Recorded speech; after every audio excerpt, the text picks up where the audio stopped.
Hello, in this video I'm going to show you how to take a referral, which is actually a direct referral, where the patient is to be scheduled at a CFH location. From here on out, what we'll be doing with these referrals is sending them back to the front office as a schedule appointment task. So here you can see a referral by Dr. Referral, which is a referral to a neurologist. This patient is a Blue Cross patient, PPO, which allows me to make this a direct referral. There's no auth that I need to get.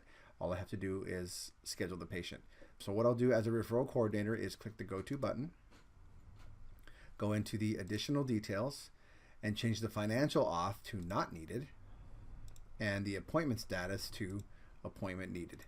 That's it. Once I do that, I can hit OK down at the bottom right. Make sure that when the encounter selector comes up that I choose the right encounter. So whatever the date of the appointment was, which in this case it was the 19th. So I'm going to go ahead and leave it on that and hit OK. And what will happen is now the task is gone from my bucket.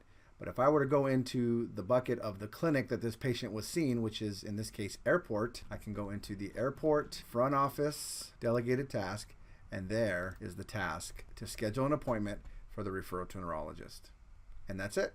And that's how you redirect a direct referral that comes to your bucket and send it back to the front office of the clinic where the patient was seen by the provider so that they can now schedule the appointment.